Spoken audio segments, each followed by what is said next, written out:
Okay, hello everybody and welcome to today's Change 2020 webinar, Age, Ambiguity, Attitude. So we're very excited today that we get to share some information about ambiguity and our attitudes towards it and our multi-generational differences. So let me first start by just taking you through some housekeeping. That first slide there. Yeah, so we've got a quote there for you. Tell me and I'll forget, show me and I may remember, involve me and I will learn. I think this quote's really important to us at Change 2020, as we believe that shared learnings are an opportunity to learn more. So the ways that you guys can get involved today is by using our functions within the webinar. So at the moment you can see on the screen how to do that. So number one is to raise your hand. So raising your hand essentially means that you can speak live with either Karen or myself and with the participants. Number two is using that chat function. I've already spoken to most of you this morning anyway, so I think we're all familiar with how to use that chat function. And later on in the webinar, I'll ask you to use our Q&A function. So when we ask you a question, we'll get you to respond using the Q&A function.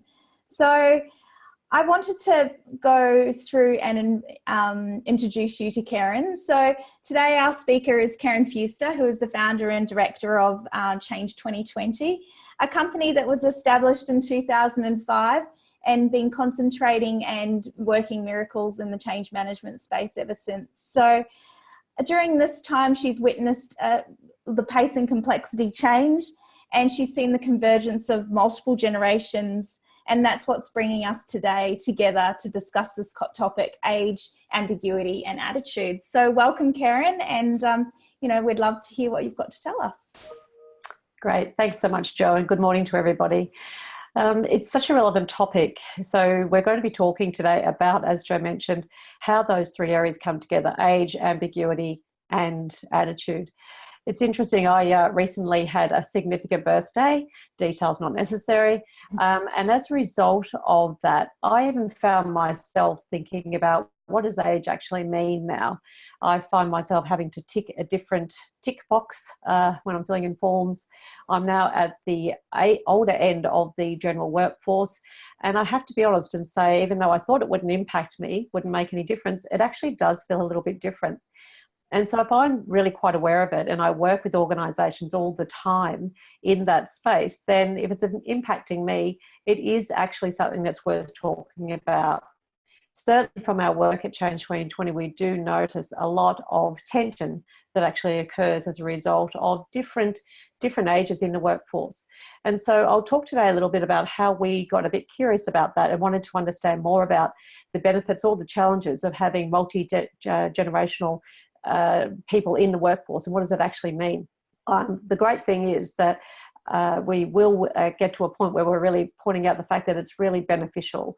And so today I will be going through that, and as Jo said, please jump in, chime in, and we will make sure that we get some good outcomes from today's chat. So if we have a look forward at the 2020 workforce, which is of course a minimal of, it's 9 months away, it's basically here already. There's been an enormous amount of conversation, particularly around the millennials. And it's interesting from a millennial perspective. I was at a conference quite recently where they were talking all about the millennials and kind of what to do with them. And it's not as though they need a handbook as such. When they come into the workplace, they get treated differently or they're spoken about differently because they're well and truly in the workplace. As you can see there, their birth time frame was from 77 to 97. But there's been so much conversation about the millennial, and whilst we will focus a little bit on them today, more conceptually, I really want to talk about the five generations that we have in the workplace, really for the first time ever. With Change 2020, we're a relatively small organisation, but we've got a boomer, sure, we're Xers, we've got a couple of millennials, we've even got a Gen Z we're speaking with at the moment who's doing some work with us to really as a learning opportunity, but certainly having a Gen Z in the organisation. Also, from my perspective, I've got advisors who are most certainly in the traditionalist sector. And so when we look at them, our experience is actually not based on the year we were born, it's very much based on the individual that we are. And so that's really what I want to have a conversation with you about today. Age, ambiguity, and attitude. So if we look at that, age we cannot control. Evidence of that, I think everyone else is as well. That's rolling around. My viewpoint is that every year we get is actually a privilege because not everyone gets them, but we can't control it. Ambiguity we absolutely cannot control. So that's a term that's becoming much more frequently used in the workplace. I guess it became a bit famous when we looked at VUCA coming up, which was coined sort of like 20 or probably 25 years ago now. And it is around that volatility, uncertainty, complexity, and ambiguity. And we can't control it. But attitude we actually can control. And in our work at Change 2020, we do a lot of work around leadership, culture, and that sort of coaching work. And most certainly in our experience, it would be attitude that defines how we're actually going to succeed in the organisation as we're actually moving forward and going into the changing work environment that we have. So the attitude, it actually influences how we see and embrace change. Industry 4.0 is obviously right here. For some organisations, they would say they're still grappling back with, Industry 3. So where we're still in the machinery and that type of area where we're looking around the introduction of, not so much the introduction of computers, but where computers is most certainly in there, but the whole factor around Industry 4.0, which is right here, right now, much more about the digital space. And what we're going to need in that area is we need progressive attitudes towards ambiguity. And so today we'll look at what a progressive attitude actually means. We'll also be needing a combination of experience. So experience comes from age, experience comes from going through different elements in our work life and in our life in general. We need collaboration. We need to learn from each other, share ideas, and actually get into the problem solving as one. And we most certainly need digital as well. And that's what we're going to need to succeed in 4.0. On top of that, research indicates that the benefits of a multi-generational workforce are really quite significant. So if we have an attitude which is progressive towards that multi-generational workforce, it just makes life easier for us. Okay, thank you, Karen, for the start of that presentation. I think it's been really interesting to have introduce those 5 generations that are in the workforce at the moment. So I just wanted to ask all of our participants today just to have a think about the workplace and perhaps their team. And I want you to have a think about the multi-generational differences that you're observing. So have a think about that and write some answers within our Q&A function, which is at the bottom there under Q&A. So just again, that question, think about your workplace and your team and what multi-generational differences are you observing? We'd love to hear from you. And I'll let Karen continue now. And once I get a few answers, I'll share those all with you. So thank you, Karen. Thanks, Jo. So the future of work, an enormous amount of conversation going on around that. The people will say to us, so when is the future of work starting? My response is we are here, right now, because it is all about the accelerating complexity of change. That's actually what's causing people to wobble in terms of the future of work. We absolutely know that the speed of change is accelerating at such a pace that what's happened really in the last 5 years, in the past had taken 15, 20 years to actually occur. That's actually not slowing down. It's going to continue. And so the question below, what word can adequately sum up this perfect storm of disruptive change? It is absolutely ambiguity. Ambiguity it can be a little bit of a tricky word to say, but it's when I explain it to you, you'll understand that you experience it on a daily basis. So it means that it's potentially the information's open to more than one interpretation. It's not exact. I can see it one way and another person can see it another way, and it's a justifiable position. It's based on my experience, it's based on how I take in information, but it's also the fact that the way the information comes in is in different ways. It also means it can have more than one possible meaning. And that in itself is really quite challenging. But that's how, again, we're looking at the data and the source of the data and the way that's also being analysed. And finally, it also means that we've often got insignificant cues to know what to do with the situation. So, for example, I've not seen this before, I've not experienced it before, I've not felt this degree of challenge before, so I don't know how to respond. I can't defer to previous learnings. So I feel in a place which is uncertain, it's very new to me, and it can even be quite foreign. As a result of that, one of the things that typically occurs is that people get stressed. When they're stressed, they can become stuck. So a lot of the work that we do at Change 2020 is trying to better understand the whole concept of ambiguity and how it impacts individuals, teams, and ultimately the workplace in total. Thanks, Karen. We've got one comment or question here. Sorry, I'll just butt in. Sorry. Managing millennials with 1 year experience who are super confident, who believe they know everything without experience. How would you deal with them? Look, you know, my viewpoint of that, it's a great question, and it's a relatively expected question. Millennials have been, I believe, a little unfairly branded in terms of wanting everything, you know, I want to be the next CEO, etc. The research actually indicates that millennials have just been the first people to speak out loud about what their desires are. They have definitely grown up in the age of technology. There's no doubt about it. So they are used to a very quick feed in terms of information. They want responses quickly. They can solve problems using technology as opposed to having to necessarily go about, you know, working with a lot of people to solve things. But the research really does indicate that we are treating millennials really quite differently, more so than what we need to be doing.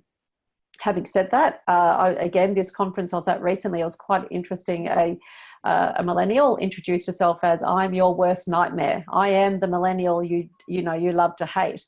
And she was quite proud of herself and saying that if I don't get what I want, I'll leave. I actually was quite curious about her, so I went over and had a conversation. She was talking about the fact that she wants constant, continual, and fair and practical feedback. I asked her for the definition of what that feedback actually would be. Interestingly, what she was after is understanding more about the bigger picture. Tell me how my work actually fits into what we do around here. So millennials are just people. They are human like every other one of us. And we really need to make sure that we don't continue to categorize them as a difficult bunch or a challenging bunch. They're an interesting bunch, but so are the boomers, so are the traditionalists, and I have no doubt that the Zeds, when they come forth, are going to be as interesting. Okay, thank you, Karen. I've got another comment here from Erin. She's stating older generations seem to be afraid of change within the workplace, which can cause difficulty moving forward. Any comments on that? I know those words, moving forward, change, that's right up our alley. So absolutely. Yeah, look, thanks for that, Erin. Interestingly, that is a perception that's, again, not validated via research. What it is a different style of working. So the older generation, so if we're looking at boomers, for example, or even the older end of the Gen Xers, they tend to want to collaborate more. They want to spend a bit more time in terms of understanding what the problem is. And so their pace to resolve an issue, solve a problem, make a decision may appear to be slower. But the research does not at all indicate that the older generation are slower to change. They actually just want to do it differently. And so this is why I think this topic's so relevant, that how do we actually make sure that we take full advantage and optimize the multi-generations as opposed to categorize them? For as long as we categorize them, we would tend to go about treating them differently, yet we don't necessarily have to do that. So, for example, you know, the beginning of the slide I have now is that the appetite for change is not based on age or generation, that we can all actually grapple with ambiguity.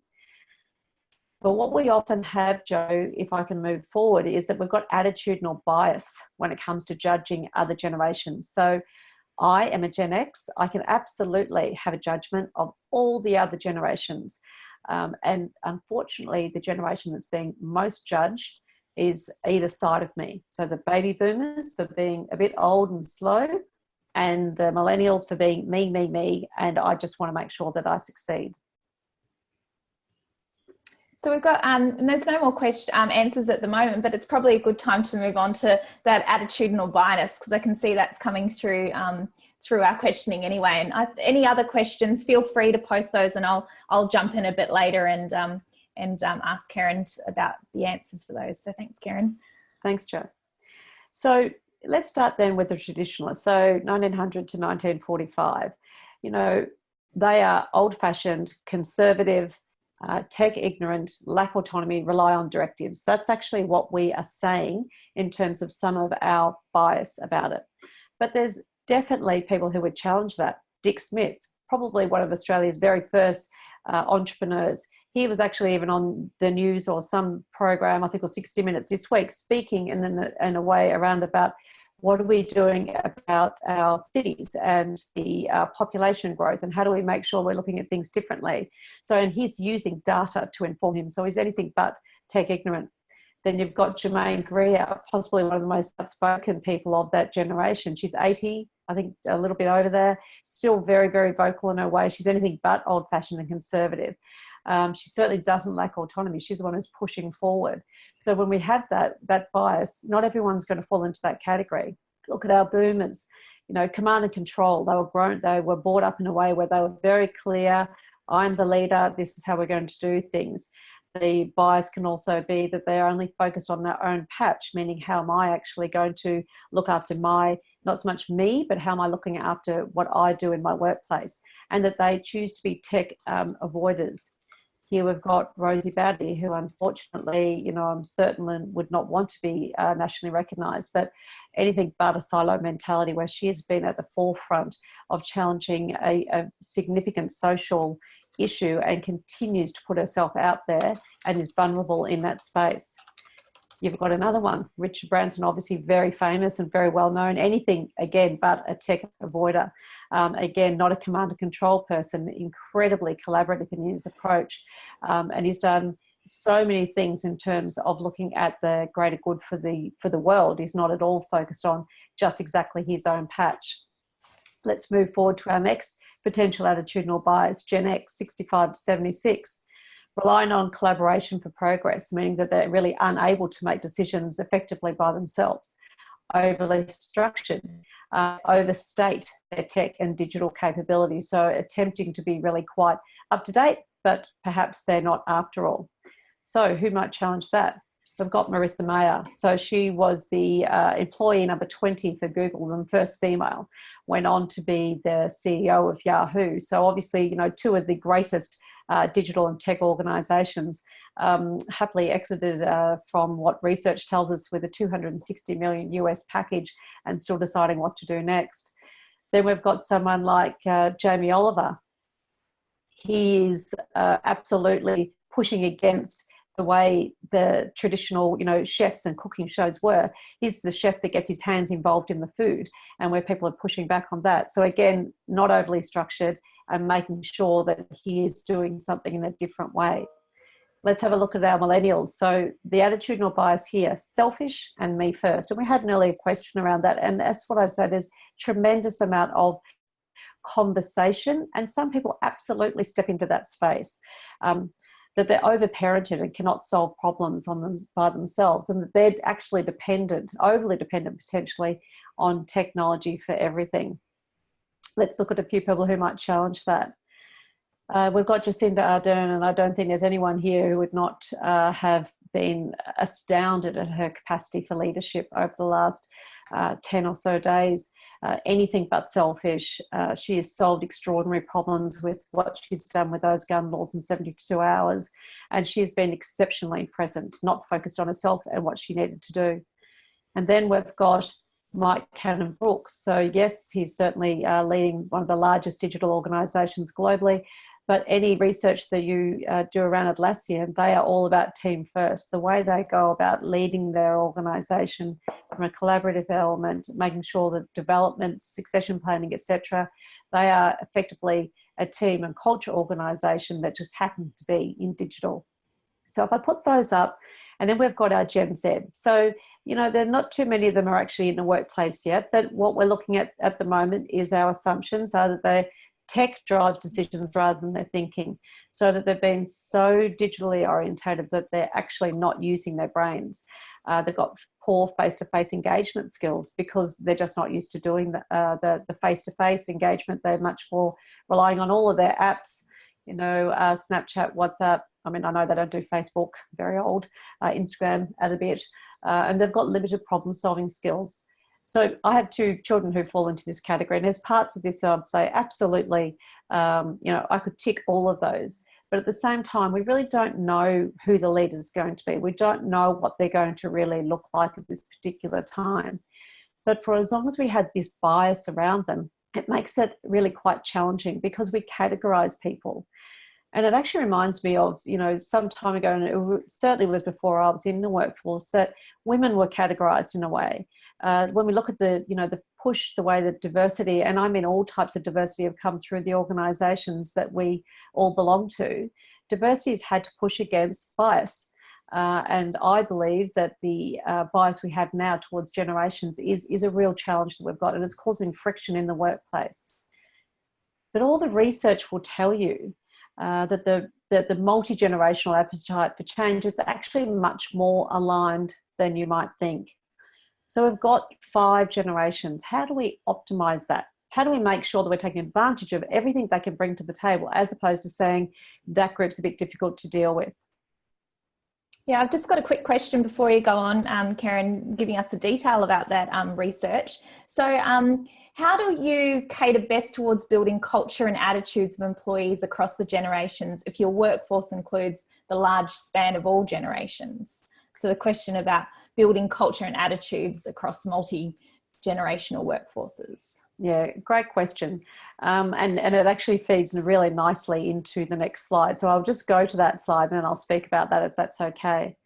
So what we know is that regardless, and it's most certainly the research will tell you, that regardless of generation, we've all got a whole lot of needs in common. And the needs are really what is fundamentally the baseline of our values, which form our cultures and our organisations. So first and foremost, we all need to belong. Being excluded is actually not an option for anyone. No one actually wants to work in a silo. Everyone wants to belong in some capacity. Everyone wants to be included. And that doesn't mean just invited. So if I'm invited to a meeting, I need to be heard as well. I actually need to have a role. So it's an interesting area, that one, that certainly in our experience, we do see people talking about inclusiveness, but are they getting a voice? Are people actually being considered? Is their opinion considered to be valuable? Or again, you come from an older school, I'm not quite sure that that's going to be relevant at this particular time. The next one is everyone wants purposeful, meaningful work. There's no one that I've come across in my experience who actually turns up to work just because. Everyone is actually looking for something more. Everyone wants to be able to understand how they contribute. So we know the conversation around that. If I know the greater good, if I know the why of my organisation, if I know how I'm going about contributing, and there's evidence of that, I want to be a part of it. I want to see it. I want to be able to draw a line between what I do, why I turn up, what I deliver, and how that makes a difference. We all want to be informed. We all want to understand what's happening and why it's happening. And critical to that is keeping ourselves informed as well. So being able to ask the questions, not just expecting all the information to come to us. But if I ask it in a way of being a Gen X, which might be, can I have a face-to-face, can I have a one-on-one with you, versus did you not read the email, versus having a team brief or a town hall, we do it differently potentially, but it doesn't mean that we can't all do it in a similar way, which is complementary. And we all want flexibility. I was listening to a presentation on the millennials in the workforce, and probably the two that are most evidence there that they were speaking at length about were purposeful, meaningful work and flexibility. And as I said, I'm a Gen X. I absolutely have always wanted that, and I continue to seek that. It's just that millennials raised their voices louder. They said it. And because of technology, there's no doubt about it, because technology has enabled that, we can all actually, move towards that more readily. The millennials were brought up in a place where they could ask for it, and they chose to ask for it, and they've been loud about it. And so most certainly we're all leveraging off that. So thank you to the millennials, but it didn't mean they created the idea. It didn't mean they were the first ones to say, I want to belong, I want flexibility. Because ultimately, we're all human. We all actually want to be treated as human. So we got to a position in Change 2020 where we're really interested about, so if the research is telling us actually there's not a great deal of difference, if we actually understand that we all want something quite similar, What is it then about ambiguity? Because of the race for change, the way things are happening so rapidly in our workplaces, and we are categorizing people, research says unfairly, and it's actually getting in the way of us being able to actually step towards the ambiguity. So we partnered with Queensland University of Technology, QUT, and as a result of that, a product in an organisation was born called Adaptive Minds. And I want to talk to you a little bit about the research we did. So the research was really about what constitutes somebody's ability to tolerate ambiguity over someone else. What are we looking for there? So firstly, I want to give you some fast facts. So those in public administration, safety and defence and construction roles had actually a lower desire for challenging work than those in agriculture, forestry, fishing and mining, for example, and manufacturing. They had a lower desire for challenging work. They want to keep things more similar. Managers were less comfortable with ambiguity, but they've got a high desire for challenging work. And that makes sense because the manager actually wants to make sure that we are trying to minimise all the areas around complexity.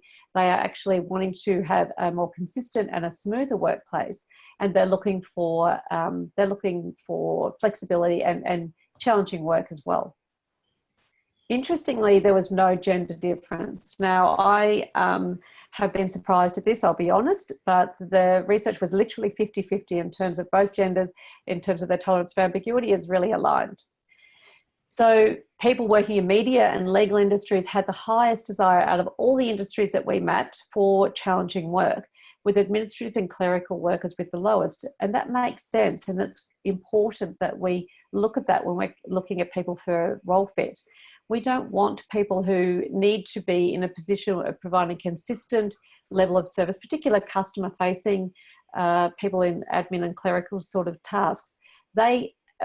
If they're looking for lots of desire around challenging work and variety, etc., it'll be difficult to actually achieve in that job. But people obviously in media and again in legal, looking at how do we do things differently, how do we solve this problem, they had the highest desire out of all the industries. The more educated people had a higher comfort with ambiguity and a higher desire for challenging work. Importantly, with this piece of feedback or research, it didn't mean that you were degree educated necessarily. It was anyone who demonstrated to a way to learn, to self-educate them, to keep going in that area. They have a higher comfort with ambiguity. Interestingly, here's the research that really sort of stimulated this whole topic. Baby boomers were the most comfortable with ambiguity and coping with uncertainty, compared with Gen X, who are still higher than millennials. The research says, which I know surprises people, and I can probably, if I could see all your faces, you'll probably be saying this is ridiculous.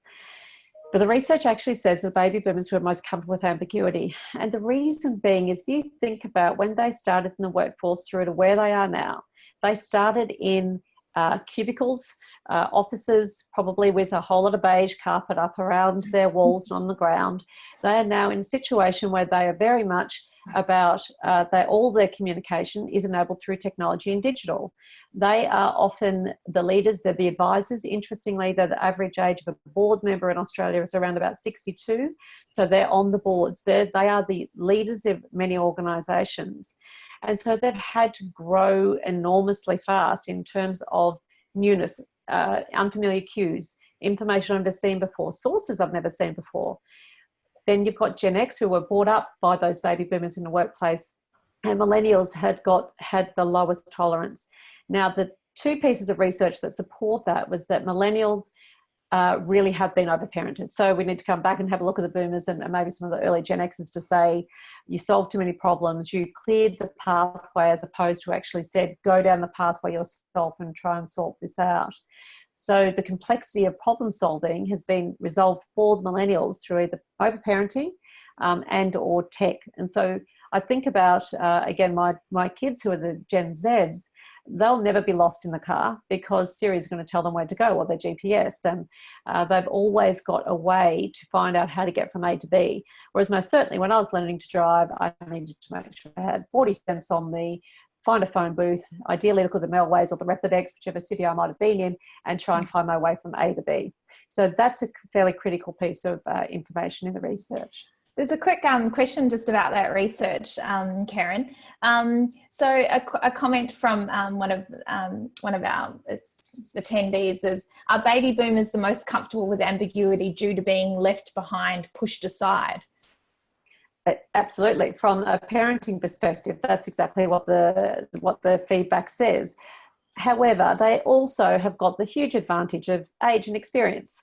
Again, research will tell you that the more experience we become with age, the more of life's journeys that we have to tackle, the more aware we become of ourselves, of our behaviour, and how we need to respond to them. So when we're younger, generally speaking, we haven't had to deal with as many life challenges or opportunities or things that we're just not aware of how to actually come across. So boomers, most certainly, they've had to deal with many more years of experience in life, and they were brought up by the traditionalists. So, the traditionalists, the other term for them is the quiet generation. They did as they were told. They had grown up, they were parenting through the Depression, at the end of World War II, where really plentifulness just wasn't in existence. So they were brought up very much in a way of do what you're told to do, be seen, not necessarily be heard. And so then they've utilised that sort of upbringing to move forward into the workplace. Okay, and Kevin's just got a quick question there. You just mentioned reliance on our phones and things as millennials. So managing conflict seems to be harder for millennials in Kevin's workplace, given their general reliance on text rather than oral communication. Is this something you've seen with your clients, and how do you think we can improve it? Yes, Kevin, I would absolutely agree with that. So it's interesting. In actual fact, I'm in a scenario right here, right now, with a client where there is a challenge. It is a conflict. It is definitely generational. It'll be a Gen X and a very, very late millennial. And the approach to them trying to resolve this particular conflict is like chalk and cheese. And so part of the whole concept of any culture, any organisation, any team is that communication cannot be overestimated in terms of its value, but it's how we communicate. So we like to communicate differently. I'm a very, very clear extrovert. I like to have lots of conversation. I like to bounce ideas. If you give me a long document to read or a long email, I will turn off. But that's about me as the individual, not as a Gen X. It's actually about saying a lot of the changes that are happening in the workplace are actually, it's about us. It's about our style. It's about who we are as opposed to our generation. I would absolutely say, Kevin, most certainly that there is no better solution for conflict than getting face-to-face with someone. So part of your role, and I'm not sure of your role, but part of leading any sort of organisation and resolution of conflict is to get the people together, because face-to-face, eye contact, tone, inflection, body language cannot be overestimated in its value when we're looking at resolving conflict. Yeah, I'm conscious of time because it is. So I know Janine's asked a question there just about resilience. Do millennials see themselves as resilient in the workplace given how much they are fed? So Yeah. I know that we've got a whole webinar on resilience, so I might send that one to you, Janine, because I know we went through all those points recently. But just a quick answer from you, Karen, so that we can move on. Thank you. Certainly. Thanks, Jo, and thanks, Janine. Yeah, so resilience it's incredibly topical in the workplace. There is, given that, look, millennials do deserve a lot of attention. They are increasingly going to be the majority of the workplace in terms of numbers. So whilst we might be split at the moment with Gen X and millennials, it's increasing. They're saying by 2025 it'll be 75% of the workforce will actually be millennials. There is an issue with resilience. There's no doubt about that. But that's actually impacting everyone in the workplace, and it is due to the pace and complexity of change. The reason why millennials appear to not be able to deal with it as well is because they are simply the majority of people in that particular workplace. I'm an absolute advocate of supporting and building resilience for people in the workplace. Stress in our country costs us $11+ billion a year, and so much of that is actually linked back to change. Actual Fact Change 2020 ran a survey recently with leaders, and they were looking at expectation around change. I think it was nearly 100%, maybe 98% said, yes, we will have change in our organisation. They indicated that 75% plus of their workforce were not ready for change, and that they're also saying around about that same figure that pace of change is actually causing stress. And so, you know, for me, that's free information. We know we're going to change. 100% literally is saying we're changing. 75% are saying, but our workforce isn't ready for it. And not only that, the change is what's causing stress. Stress is directly a result from, you know, it's impacted significantly, obviously, by resilience. So we can't turn away from that. We have to pay attention to it. Yes, millennials are sort of targeted as the ones with the lowest levels of resilience, but again, that comes through just due to the volume of them in the workplace. So I'll just move a little bit forward about what we did as a result of this research. We actually created an assessment tool. So it's called the Indicator of Ambiguity, and you'll see there is actually a compass that gives you feedback as an individual, as a team, and as a collective around your levels of comfort with ambiguity. It is the first tool globally that focuses purely on the workplace. So there are other tools that are looking at how do I deal with ambiguity in general, but that's all elements. It's a social construct.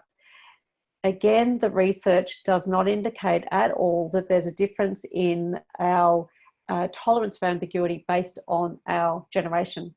This tool that we've actually deployed, and I'll show you a little bit about the Norman Group data. So obviously this is not a very technical slide or graph, but it is actually accurate in terms of the Norman Group is saying that we've got less than 10% of the people who have been assessed who have got a clear or very clear tolerance for ambiguity. And I guess the question is, what does that mean for our future of work? The general type of person who's been completing this, who's in the Norman Group, obviously an equal mix of both genders and across all industries and organisational sizes. Generally speaking, they are people leaders. And this for me is actually quite compelling. If we've only got around about, or maybe less than 10% who've actually got a clear or very clear tolerance for ambiguity, what does that mean for us when we're moving forward? Because fundamentally, we are going to increasingly experience ambiguity, which means I feel uncertain. I haven't seen this before. The volume of data is actually more of a confusion than, or more of a hindrance potentially. What do I do about it? Most certainly those who are being stuck, who are unable to progress with that ambiguity, they are either being stepped on, which is a bit harsh, or being ran past. Our whole intention is to use this assessment tool to help organisations to be able to thrive rather than actually suffer in that place. I should also say that the Norman Group were a total mix of ages, and so we most certainly, there's even traditionalists in there because of the fact that we wanted a really nice, it's a Norman Group for after all, so it needs to be, you know, a very balanced mixed of people. So the way that we actually use this in organisations, it's interesting, is that we give a team a collective view of what it looks like. So really quickly with this particular organisation, I'll just flick this up. You'll see where people are sitting in terms of the numbers in the team, with their comfort with ambiguity, their desire for challenging work. And the most interesting part is the managing the uncertainty. So that is the part that relates purely to the workplace. That's about, what do I do about it? So I've got all this uncertainty, I've got all this newness, there's an acquisition coming my way, the competitors have changed, legislation has changed, customer demand is so different, social media is driving us to go down a different pathway, etc. It's okay to be comfortable with that. It's great to be comfortable with it, and it's great to have that desire for challenging work, because it means you can flick and can move quite quickly. But we ultimately need to be able to do something with it. We need to be able to put a bit of a plan in place. And that might mean that it's just what's happening in the next 24 hours. It might mean, how do I communicate to ensure that the troops understand we're at least taking a step forward? That is the critical element of leading in this age of ambiguity. How do I manage that uncertainty? The research also identified 8 habits, which really quite briefly, that when those habits are introduced into our lifestyle and our workplace, we have a better chance of actually being tolerant of ambiguity and being able to step towards the changes. And so habits, as I'm sure everyone who's on this webinar appreciates, it requires time, it requires effort, patience and determination. But our neural pathways can most certainly be re-navigated to ensure that we are focusing on what we need to do, so we can get ourselves focused, calm, and be able to move forward despite the unknowns. So quite briefly, it's mastering mindfulness, which I don't think there'll be anyone out there who's not familiar with why that is beneficial. How do I get present? How do I really listen? How do I really understand what's going on? It's to be assertive rather than being aggressive, regardless of hierarchy or position. How do I step forward into this uncertainty? It's to find a focus, take away the noise, the fear, the gossip, everything else that's happening around that space, and actually let's move forward as we're going, regardless of the unknowns. It's to be flexible. How do I think flexibly? How do I get myself out of common ways I've always gone about my thinking and my problem solving? It's about cultivating curiosity, which is probably one of my favorite elements of the whole habits. It's about making sure that we're not just accepting the status quo, and it's okay to ask many questions to resolve the problem. As Einstein said, if he was given an hour to solve a problem, he spends 55 minutes sitting with the problem, getting curious about it, and then looking at the solution. Acting courageously, this is that whole link to vulnerability. I don't know the answers. I don't know the pathway, but I'm actually going to step forward. And that is what we need to be able to do.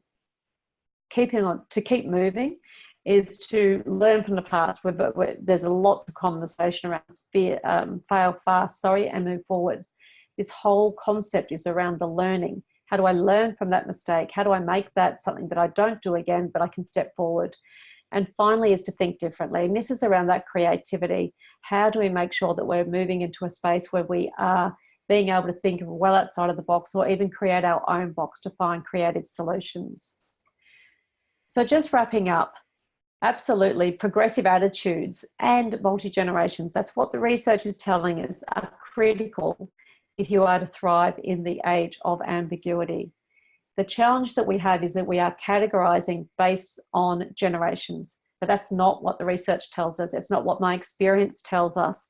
I absolutely take great pride in being able to work with all generations, and I feel privileged to be able to do so.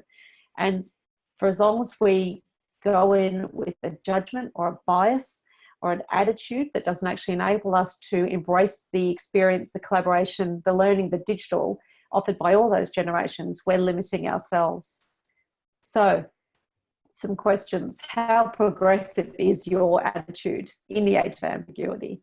And how tolerant are you of ambiguity? Thanks so much. I'll hand back to you, Jo. Thanks very much, Karen. And thank you everyone for joining us today. We got lots of questions, and I'm sorry if we didn't get to answer yours live. I'll feel free to drop us an email on info@change2020.com, and we're more than happy to send you research or any papers that we've done in regards to age ambiguity and attitudes. So with the changing complexity of our workplace and with the convergence of those multi-generational multi-generations, we really need to have a think about how we're interacting with everybody in our workplace. And I urge you to go away from this having a better understanding of how you can work in a harmonious workplace. So thanks again for joining us today for our webinar, and we look forward to seeing you again. If you would like us to give you a call about anything that you've heard today, or just want to have an additional chat, feel free to either info@change2020.com, or on the chat function, feel free to say pick me. Thanks everyone, and see you next time. Bye-bye. Thanks, Jo. Thanks everyone.